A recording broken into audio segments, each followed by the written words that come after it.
কোনো এক জলাশয়ে তিনটি মাছ বাস করত। তাদের মধ্যে একজন অতীব বুদ্ধিমান, একজন মাঝারি মানের বুদ্ধিমান এবং একজন ছিল নির্বোধ। একদিন সেখানে কয়েকজন জেলে এসে পরামর্শ করলো জাল এনে কিভাবে সেখান থেকে মাছ ধরে নেওয়া যায়। জেলেদের কথা শুনে সবচেয়ে বুদ্ধিমান মাছটি তৎক্ষণাৎ নালা দিয়ে অন্য জলাশয়ে চলে গেল। ইতিমধ্যে জেলেরা জাল এনে চারদিকে বন্ধ করে দিল।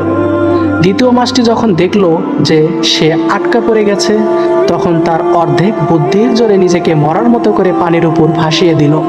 জেলেরা ওকে মরা মনে করে জালের বাইরে ফেলে দিল, ফলে সেও বেঁচে গেল। আর তৃতীয় নির্বোধ মাছটি ওদের জালে আটকা পড়ল।